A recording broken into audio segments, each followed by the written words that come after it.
जय हिंद साथियों, स्वागत है सभी का। आज हम रक्त के बारे में चर्चा करेंगे। ब्लड बायोलॉजी की सीरीज हमारी चल रही है। इसमें हम मैक्सिमम कोशिश करते हैं हर चीज़ कवर हो जाए, लेकिन कुछ छूट जाता है तो आप कमेंट करके पूछिए। कमेंट बॉक्स टोटली फ्री है, कोई पैसा नहीं लगता है। बस आप वहाँ पे अपना क्वेश्चन लिखिए, आपको आंसर मिलेगा। जैसे ही मैं देखूँगा वैसे ही आपको रिप्लाई देंगे। तो इसमें बिल्कुल भी संकोच ना करें। मैं कोशिश करता हूँ कि सब कुछ कवर करें, लेकिन कुछ ना कुछ छूट ही जाता है। तो अगर कुछ छूट जाता है, आपको लगता है कि ये भी कवर करना चाहिए था, तो उसको हम नेक्स्ट वीडियो में उसके साथ, पीछे वाला भी आपका रिवीजन हो जाएगा, उसके साथ उसको भी कवर कर देंगे। चलिए शुरू करते हैं। रक्त, ब्लड होता क्या है? ब्लड तो देखते हैं। कंपोजिशन ऑफ ब्लड, इस फिगर में ही शुरुआती फिगर से कर देते हैं। Composition of blood, composition of blood मतलब ब्लड में कौन कौन सी चीज़ें होती हैं, मेनली क्या होती है इसमें। जैसे ये देखो एक बनी हुई है, इसमें ये होल ब्लड है, ठीक है। अब इसमें कौन कौन सी चीज़ें हैं, ये देखो ये येलो कलर का, इसको ये प्लाज्मा है। ये कितना होता है? लगभग 55% होता है, ठीक है। 55% प्लाज्मा है। उसके बाद WBC, ये देखो छोटा सा, ये देखो इतना, ये WBC है, वाइट ब्लड सेल्स। ये ऑलमोस्ट 4% होता है, ठीक है।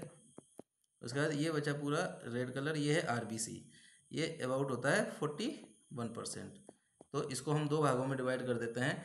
प्लाज्मा, प्लाज्मा हो गया 55%, और एक ये हो गया सॉलिड, जो RBC और WBC। RBC plus WBC is equal to 45%। तो इस टाइप में हम इसे डिवाइड कर लेंगे। तो इसमें मेनली यही तीन चार चीज़ें हैं जो हम पढ़ेंगे, बट इसमें होती बहुत सारी चीज़ें हैं। तो हम जस्ट एक ओवरव्यू जानने के लिए ही सिर्फ ये क्लास कर रहे हैं। इसमें हम पूरा गहन अध्ययन में नहीं जाएंगे कि आपको बाल की खाल निकालें फिर उस खाल में भी से बाल निकालें, तो ऐसा नहीं है। इसमें कुछ चीज़ें हैं, जैसे प्लेटलेट्स है, ठीक है, WBC है, RBC है, प्लाज्मा है, ये सब जो है मेन मेन चीज़ें, इनके बारे में हम देखेंगे। चलिए शुरू करते हैं ब्लड के एब्रीविएशन से। ब्लड क्या है कि ब्लड की पीएच वैल्यू सबसे पहले देखते हैं। पीएच वैल्यू कितनी है? 7.4। तो पीएच वैल्यू के बारे में मैंने पहले भी बताया है। तो पीएच अगर आपका 7 है तो ये उदासीन होता है। पीएच मान अगर 7 है तो उसको उदासीन बोलते हैं। अगर 7 से कम है तो वो एसिडिक हो जाता है, ठीक है, एसिड हो जाता है, अम्ल। अगर 7 से ऊपर है तो वो बेस हो जाता है, क्षार हो जाता है। तो ये हम केमिस्ट्री में आप लोगों ने पढ़ा होगा, एसिड और बेस, अम्ल और क्षार।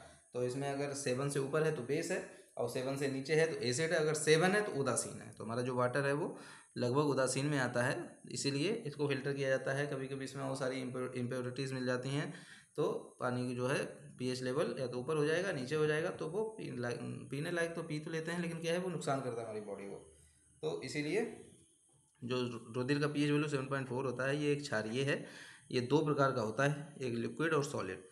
लिक्विड में क्या है, लिक्विड को हम प्लाज्मा कहते हैं, जैसा कि ऊपर देखा था येलो कलर का। प्लाज्मा 55% होता है। प्लाज्मा में दो प्रकार की प्रोटीन्स होती हैं जो मेन होती हैं। और सारी प्रोटीन है, लेकिन जो मेन है वो प्रोथ्रोम्बिन और फाइब्रोनोजोन है। एक प्रोसेस होता है ब्लड क्लॉटिंग का, उसमें इन दोनों प्रोटीन्स का बहुत ही ज़्यादा योगदान होता है, इसलिए हमने पहले ही इसको डिस्कस कर लिया है। इसको बस याद कर लो, प्रोथ्रोम्बिन और फाइब्रोनोजोन, ये दो टाइप की प्रोटीन्स हैं। ये ब्लड क्लॉट करने में काम आती हैं। अगर कहीं कट जाते हो तो ब्लड क्लॉट नहीं होगा, तो सारा ब्लड आपका बॉडी से निकल जाएगा और आप मर जाओगे। तो ब्लड किस तरह काम करता है, जैसे बाइक होती है ना, बाइक में क्या होता है, बाइक में लूब ऑयल पड़ता है, लूब ऑयल या मोमी ऑयल, जो भी जो बोलते हो। तो जो लूब ऑयल है वो बाइक का ब्लड है। अगर बाइक से लूब ऑयल निकाल दो, आपका इंजन सीज हो जाएगा। इंजन सीज हो गया मतलब ख़त्म, आपका गाड़ी एक कदम नहीं आगे बढ़ेगा। तो ऐसे ही बॉडी में ब्लड है। अगर बॉडी से ब्लड निकाल दोगे आप, या ब्लड क्लॉट हो गया, तो आप सेम टाइम मर जाओगे। आपका चाहे हार्ट हो, हाथ पैर, सब सब कुछ बंद हो जाएगा, क्योंकि बॉडी में जो तरल पदार्थ है वो यही लूब ऑयल है, यही हाइड्रोलिक ऑयल है जो हमको चला रहा है। तो इसलिए बाइक में जैसे लूब ऑयल या मोमी ऑयल होता है, ऐसे हमारी बॉडी में ब्लड है। तो इसके हम, मैं आशा करता हूँ समझ गए होंगे कि ब्लड कैसे हमारी बॉडी में काम करेगा। और हमने ऑलरेडी हार्ट का चैप्टर पहले कवर कर दिया है। तो हार्ट क्या है, ब्लड को सक्शन लेता है और फिर पूरी बॉडी में डिस्चार्ज करता है। ये चैप्टर एक्चुअली हमें हार्ट से पहले कवर करना चाहिए था, ताकि आपको ब्लड की कंपोजिशन पता चल जाती कि उस कंपोजिशन, हालांकि उससे कोई फ़र्क नहीं पड़ेगा, क्योंकि कंपोजिशन आपको पता भी चल जाएगा तो उससे कोई फ़र्क नहीं पड़ता है। हार्ट जो है वो क्या है, ब्लड को सक्शन करता है और उसकी बॉडी में, पूरी बॉडी में फ्लो करता है, बस इतना ही है। बाकी हार्ट का काम मैंने कैसे कैसे काम करता है, वेंस और आर्टरीज, इनके बारे सबके बारे में देखा था। तो अभी ब्लड की कंपोजिशन देख लेते हैं। क्या है, ब्लड के बाहर निकलते ही एयर के कांटेक्ट में आता है, ब्लड क्लॉट करने का काम करता है, ठीक है।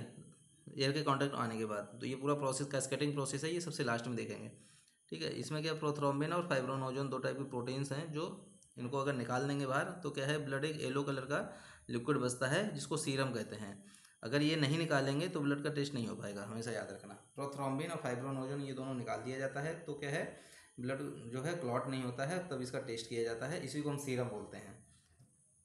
ठीक है, चलिए इस वाले में देख लीजिए फिगर में क्या है।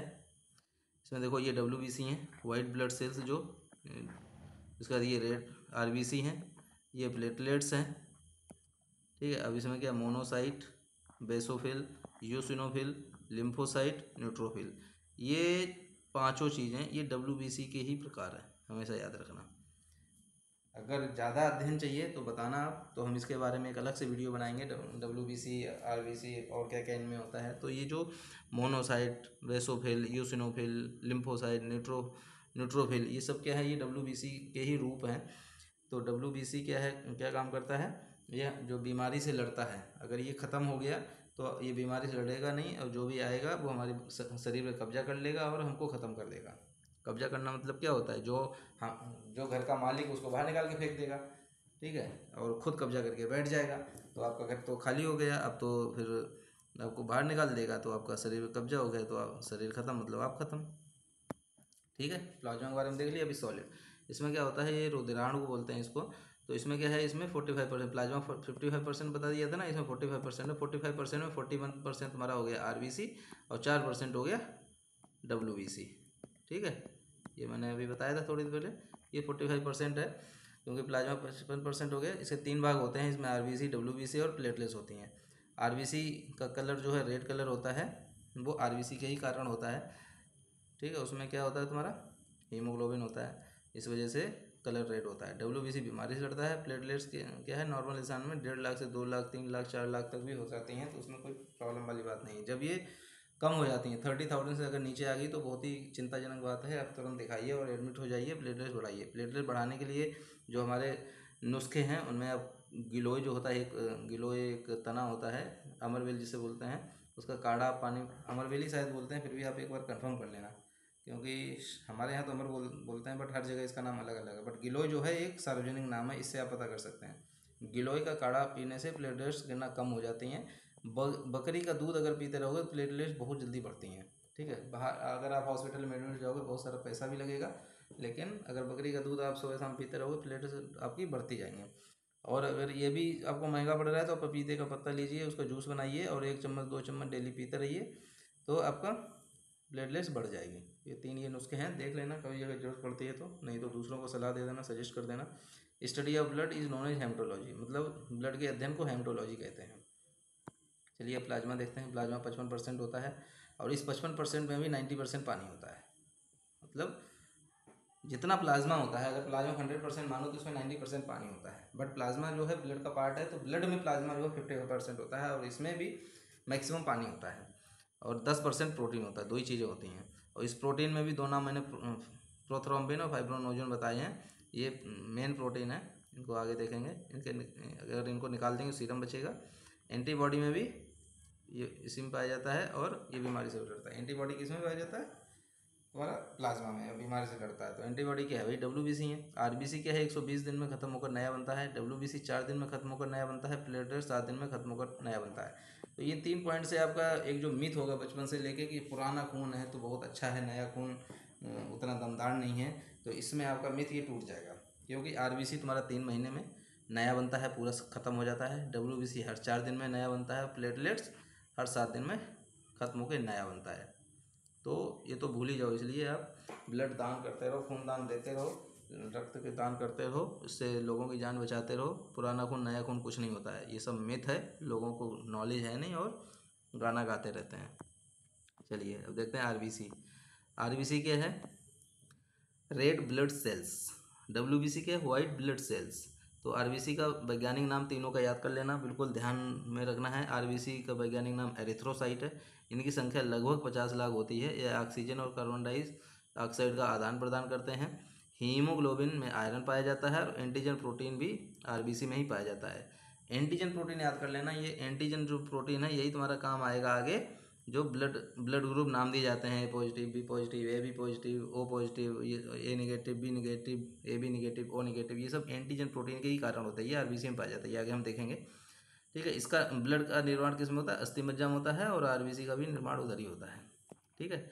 इसमें ऑलरेडी इस फिगर में अगर देखो आप, बायोफिल्स मैंने बता दिया आपको, न्यूट्रोफिल बता दिया, ये बायोफिल है, ये न्यूट्रोफिल है, ये ईओसिनोफिल है, ये लिम्फोसाइट है, ये मोनोसाइट है, और ये प्लेटलेट है। इसमें देख लो मोस्ट ऑफ द क्या है, वाइट ब्लड सेल के ही पार्ट है सारे, तो ये याद रखना, ऑलरेडी ऊपर बताया हुआ है। चलिए डब्ल्यूबीसी देख लेते हैं। इसका वैज्ञानिक नाम क्या है, ल्यूकोसाइट है। आरबीसी का क्या बताया था, एरिथ्रोसाइट। अगर याद रखना है तो आरबीसी को रिथ्रोसाइट, आर से आरबीसी और नाम इसका रिथ्रोसाइट है, तो एरिथ्रोसाइट एक को अगर साइलेंट कर दो रिथ्रोसाइट, आरबीसी रिथ्रोसाइट, ये भी आर से स्टार्ट, वो भी आर से स्टार्ट, तो रिथ्रोसाइट ये हो गया। डब्ल्यूबीसी थोड़ा आप याद कर लेना, हर चीज़ अगर ट्रिक ही देखोगे तो पहले ट्रिक को याद करो, फिर उसके नाम को याद करो, तो इससे अच्छा है डायरेक्ट आप जो छोटे मोटे नाम है डायरेक्ट याद करो। डब्ल्यूबीसी के वैज्ञानिक नाम कौन है, ल्यूकोसाइट है। देखो लुका छिपी आपने बचपन खेली है, लुका छिपी मतलब आप छिपोगे तो लुका छिपी से ही लुकोसाइट। डब्ल्यूबीसी भी क्या है, बीमारी को छिप के मारता है, ऐसे ही लुका छिपी में डब्ल्यूबीसी जो है लुकोसाइट हो गया। इसकी संख्या लगभग कितनी होती है, 10,000 ही होती है, इसकी संख्या कम होती है, लेकिन ये बहुत इंपॉर्टेंट होता है, हर बीमारी से यही लड़ता है। और यही तुम देख लो, आरबीसी 50 लाख है। ठीक है। इनको वाइट ब्लड सेल कहते हैं। इनका जीवन काल 4 दिन होता है। ये monocyte, eosinophil, neutrophil, basophil, lymphocyte, WC इसी का ही रूप है। इसमें जो लिम्फोसाइट है ये बहुत इंपॉर्टेंट है। इसका ये जो है टी शेप के आकार का होता है। जो HIV बीमारी होती है जिसमें लिम्फोसाइट को ही ख़त्म कर देता है। मोनोसाइट ये भी बीमारी को मारता है, ये भी आकार में लिम्फोसाइट से बड़ा होता है। और जो पोलियो जो बीमारी होती थी ना, पोलियो में भी क्या है, ये लिम्फोसाइट को ख़त्म कर देता है।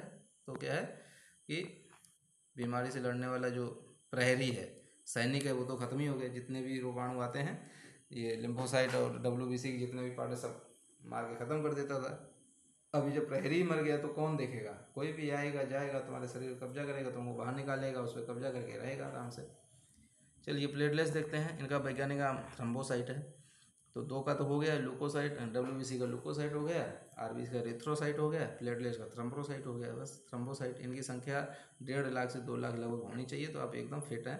ब्लड की विस्कोसिटी इसी से बढ़ती है। विस्कोसिटी जानते हो, गाढ़ापन, विस्कोसिटी होता है गाढ़ापन, ये आपने फिजिक्स में पढ़ा होगा। विस्कोसिटी क्या होता है, विस्कोसिटी गाढ़ापन को कहते हैं। जितना जो द्रव जो है जितना ज़्यादा गाढ़ा होगा वो उसकी विस्कोसिटी उतनी ही ज़्यादा होगी। जो द्रव जितना ज़्यादा पतला होगा उसकी विस्कोसिटी उतनी ही कम होगी। जैसे पानी है, पानी से भी बहुत सी चीज़ें पतली होती है, लेकिन पानी पतला है तो उसकी विस्कोसिटी कम होगी। अब ऑयल है उसकी विस्कोसिटी ज़्यादा होगी क्योंकि उसके अंदर गाढ़ापन ज़्यादा है। मतलब कोई भी लिक्विड अगर आप ज़मीन में फेंको, जितनी तेज़ भागेगा तो उसकी विस्कोसिटी बहुत कम है, और जितनी वो धीरे भागेगा समझो उसकी विस्कोसिटी ज़्यादा है। अभी पावर का यूज मत करना, सेम पावर में मैंने बोला है। ऐसा नहीं है पानी तुमने बहुत धीरे फेंक दिया तो कम धीरे भागा, और बहुत तेज़ फेंका तो बहुत तेज़ भाग दिया तो इसका मतलब आप सोच लो कि उसका विस्कोसिटी ज़्यादा होगी। नहीं, सेम पावर पे अगर दोनों लिक्विड आप फेंकोगे, जो लिक्विड दूर तक जाएगा समझो उसका विस्कोसिटी ज़्यादा है, दूसरे वाले का कम है, इतना आप समझ लो।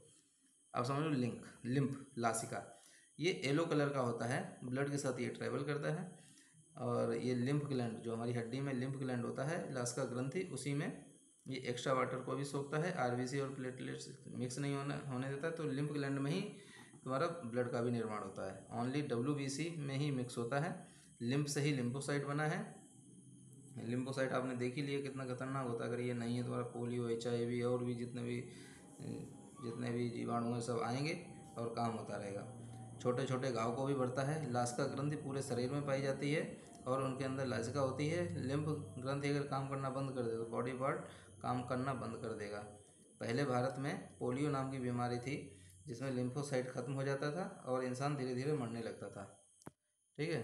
भारत में 2013 से पहले पोलियो खत्म हो चुका है। चलिए मैंने बता ही दिया है। ये तुम्हारा प्लेटलेट थ्रोम्बोसाइट है, आरबीसी एरिथ्रोसाइट है, डब्ल्यूबीसी ल्यूकोसाइट है या लिम्फोसाइट, ये सब डब्ल्यूबीसी आरबीसी ये सब देख ही लिया है। नेक्स्ट देखते हैं।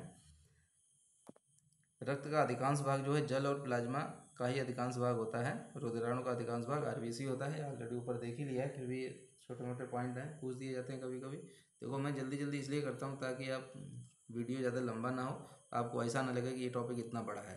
अगर आप चाहते हो तो मैं इसको 1 घंटे भी पढ़ा के ख़त्म कर सकता हूँ, ऐसा नहीं है। पर मैं जल्दी इसलिए करता हूँ कि वीडियो भी छोटा रहे और आपको कम समय में ज़्यादा से ज़्यादा डाटा मिल सके। तो आप नोट्स बनाइए और पढ़ते रहिए। चलिए एस्पिरिन क्या है, खराब आरबीसी को अलग करने का काम जो है एस्पिरिन में होता है। देखो हर चीज़ के फिल्टर लगे हुए हमारे शरीर में, लेकिन ब्लड का फिल्टर नहीं होता है। ब्लड जो खराब होता है वो एस्पिरिन में आता है, और आरबीसी की कब्र भी एस्पिरिन को ही कहा जाता है। इसको क्या बोलते हैं? प्लीहा, हिंदी में प्लीहा बोलते हैं इसको। ब्लड बैंक की ब्लड बैंक भी कहा जाता है। आरबीसी की कब्र इसको एस्पिरिन या प्लीहा को कहते हैं। अब मलेरिया, ये देखो मलेरिया एक बीमारी बहुत ख़तरनाक है। अगर ये हो जाता है तो आपको एडमिट होना ही पड़ता है। मलेरिया में क्या है, एक एनाफ्लीज नाम का इंसेक्ट होता है। देखो मलेरिया होने का कारण ये एनाफ्लीज नाम का कीड़ा है। ये मच्छर पर बैठता है, ठीक है, मच्छर के पैर में बैठ जाएगा, ठीक है, पैर में या टंग जहाँ से खून चूसता है उधर। तो जो भी मच्छर है वो कभी खून नहीं पीता, हमेशा याद रखना। मच्छर जो है वो पेड़ के रस वगैरह चूस के अपना काम जीवन यापन करते हैं। लेकिन जो भी लेडी मच्छर होती है, ठीक है, वो जब प्रेग्नेंट होती है तो उसके बच्चे को जो है ओनली मानव खून ही जिंदा रख सकता है। तो मानव का रक्त मच्छर इसलिए पीने आता है, और वो भी ओनली लेडी मच्छर आएगा। जो भी मादा मच्छर है वही आएगा, वो भी अपने बच्चे को जिंदा रखने के लिए, क्योंकि उसके बच्चे को पेड़ का जूस नहीं चाहिए, उसके बच्चे को क्या चाहिए? मानव का रक्त चाहिए, मानव रक्त। इसीलिए अब समझो, कीड़ों में भी एक माँ का दर्जा कितना ऊपर है। अपनी जान को अपने बच्चे को पेट भरने के लिए अपनी जान को जोखिम में डाल के मानव ऊपर आके ब्लड चूसने के लिए आता है, और अपने बच्चे की जान बचाता है और उसको जन्म देता है।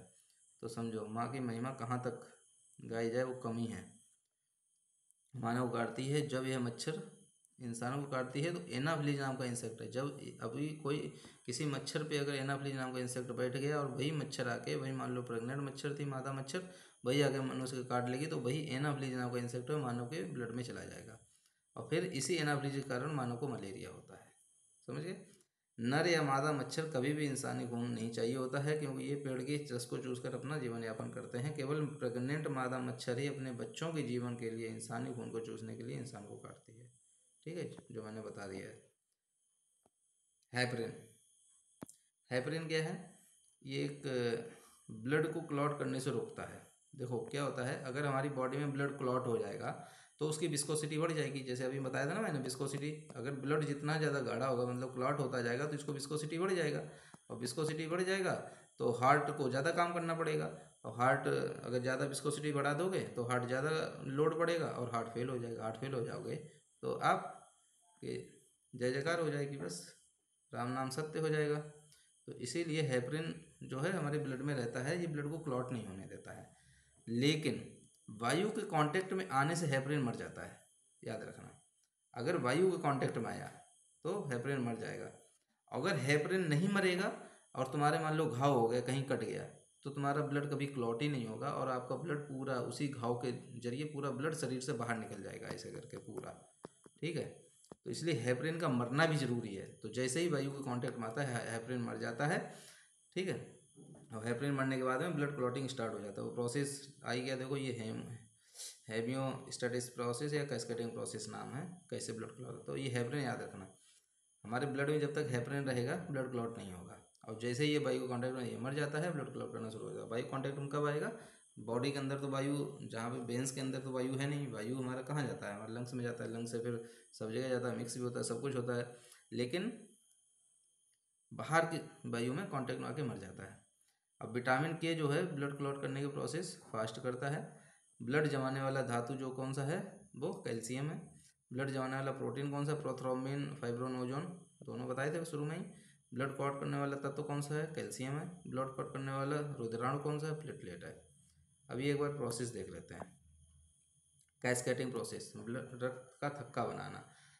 ठीक है, तो इसमें क्या है? Prevention of blood from my body, मतलब बॉडी, अभी मान लो कहीं अगर कट गया, अगर ब्लड क्लॉट नहीं होगा तो पूरा ब्लड खाली हो जाएगा आपके शरीर से, और आपका राम नाम सत्य हो जाएगा। तो इसको, इस प्रोसेस में लगभग 5 मिनट लगते हैं, थोड़ा बहुत ऊपर नीचे भी हो जाता है। तो थ्रम्बोसाइट जो है वो जैसे ही एयर के कांटेक्ट में आता है वो क्या बनाता है? थ्रम्बोप्लास्टिन।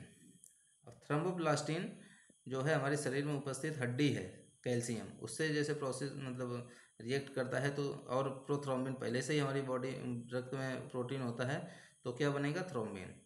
थ्रोम्बिन बन गया। अब थ्रोम्बिन किससे रिएक्शन करेगा? फाइब्रोनोजन से। थ्रोम्बिन फाइब्रोनोजन से कॉन्टैक्ट करेगा, रिएक्ट करेगा, तो क्या बनेगा? फाइब्राइन।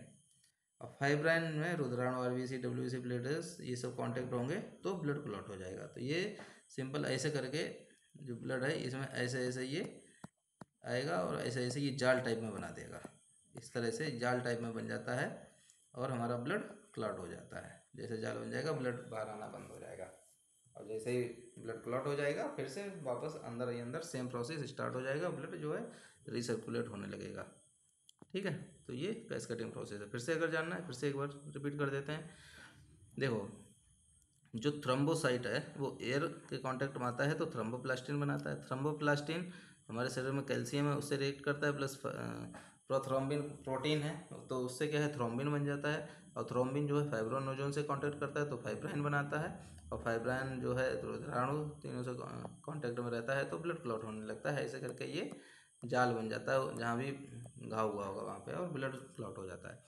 देखो, ब्लड क्लॉट नहीं होना, जैसे सांप वगैरह काट लेता है तो क्या होता है, हमारे ब्लड की विस्कोसिटी बढ़ने लगती है, ब्लड क्लॉट हो जाता है अंदर ही अंदर और हार्ट फेल हो जाता है।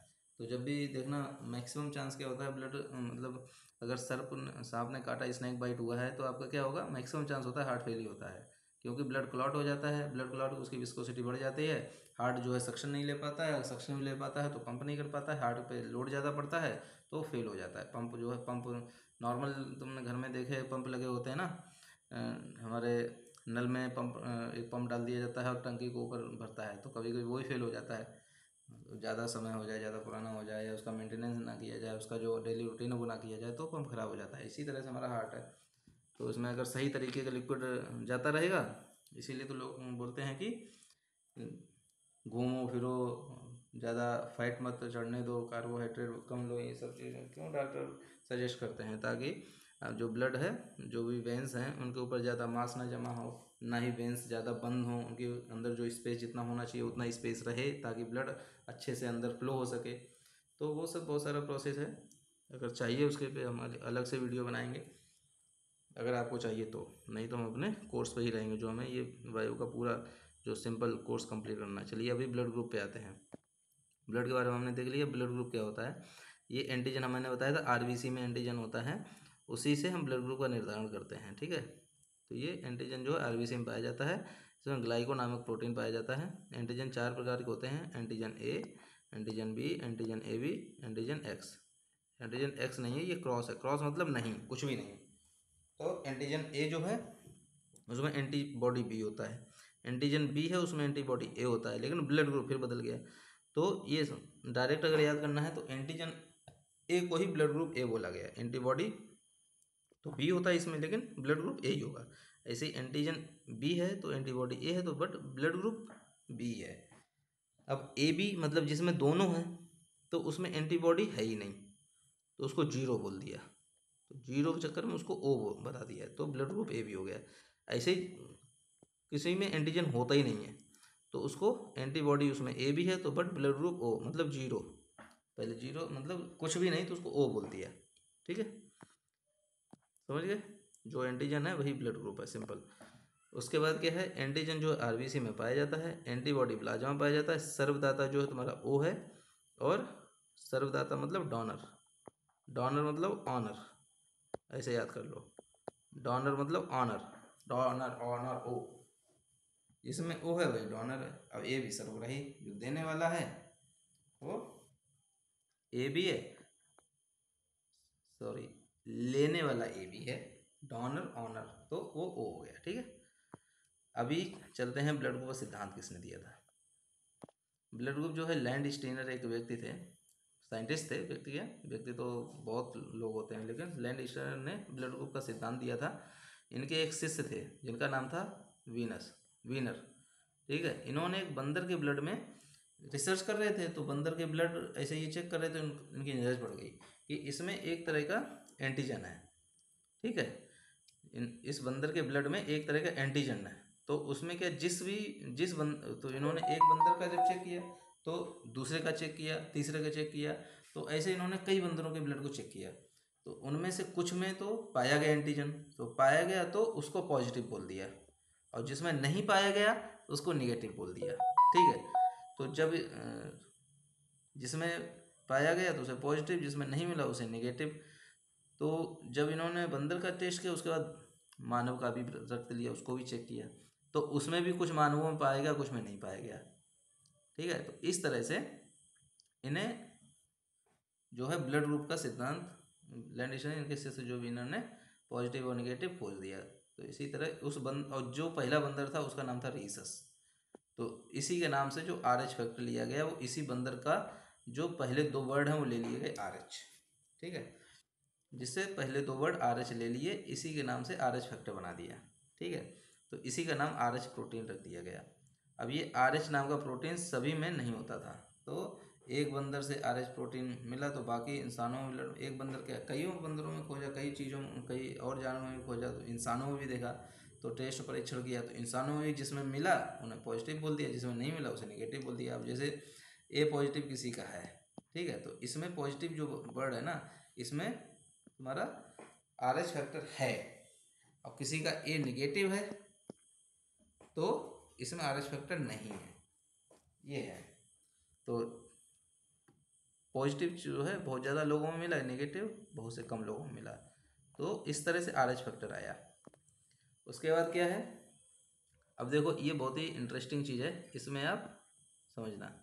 अब O और A किसी के पेरेंट्स का मान लो एक का ब्लड ग्रुप O है और एक का A है, ठीक है, ये क्रॉस ऐसे ही लगा दिया, मतलब अगर मान लो ये पेरेंट्स का मतलब फादर का है और ये A जो है मदर का है, तो इनका जो है